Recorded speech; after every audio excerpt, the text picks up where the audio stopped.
Hello guys, Jack here, and welcome back to another video. Today I'll be reviewing the Nintendo GameCube Game Boy Player. So this add-on was released in 2003 and was a way to play your Game Boy games on a television screen. So the first thing here you're going to want to have when you get a Game Boy Player, or you see a Game Boy Player, the first thing you'll want to see and look for is the bottom part that would go on your GameCube. The actual add-on part. So yeah, now you can find these parts pretty easily, but the other thing that you need to look for is pretty difficult, and it is this. Yes, the startup disc. Now you're probably thinking, oh, it's just a disc, it shouldn't be that hard. No, it's pretty darn hard because, well, when people are kids, they lose the discs pretty easily. So if you were trying to find like this disc, expect to pay $100.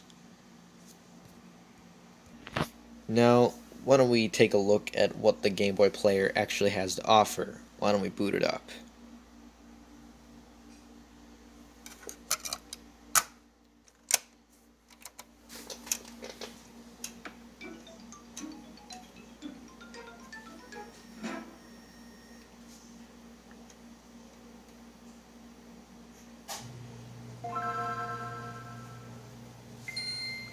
Alright, there you go, it loaded up. So, why don't I grab my GameCube controller? Alright, so we'll press the Z button for options. So, let's go through all the modes. So, frame, basically, you notice on the outer part, it kind of looks like a GameCube.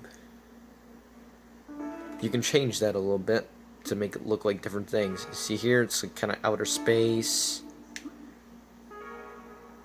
a weird pattern,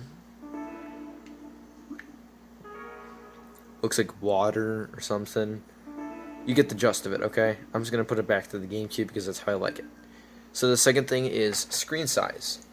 So it's basically how it looks, or how the screen looks. So you get the full image like this, or you can change it to a more smaller thing like that.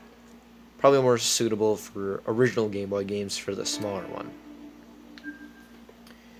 So the controller, basically, this is how it's laid out. So the L and R triggers would be L and R. The select buttons would be the Y and X. Now, if you go down or up, basically it switches to where the select buttons would be the triggers and the Y and X buttons would be the L and R triggers. Now, personally, I would just prefer this. So next part is the screen filter. Basically, it's basically how your image looks. So you can have a soft, normal, or sharp image. I prefer a sharper image, so I just keep it at that. So the next thing is the timer. So basically, it's just a regular generic timer. So let's say let's give an example. Okay, you have a pizza in the oven, and it's like 10 minutes before it's done. So you can set the timer, and then after 10 minutes, it'll make like a ringing sound and say time's up. But we'll just cancel that. And the last option is change game pack. Now let's say you're playing a game and you're bored with it. You have to do this, otherwise it'll pop up an error and you have to reset your system. And also, if you want to put in a game pack, you're gonna have to do this. Otherwise, just turn off your system and put in the game pack. So, I guess we will show, for example, Mario Kart Super Circuit. So, just a sec. It's a bit tricky to get in. Probably because I'm holding the camera. Alright. So there you go, you just push it in, and there you go.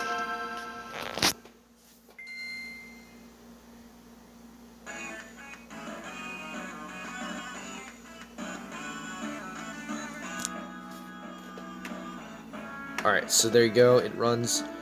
Now let's say you wanted to play something else, or you wanted to take it out. You're going to have to go back to here, take out your thing, and basically in order to do that you're going to have to The camera, you can't really get that with the camera, but there's a little slidey button here, and it kind of ejects the game. Now it doesn't look that cool, but if you have like a different table, it could probably go pew, and that's kind of cool. I think that's pretty much all I have to cover about the Game Boy Player. Thank you guys so much for watching. Don't forget to like and subscribe, and stay tuned for more videos.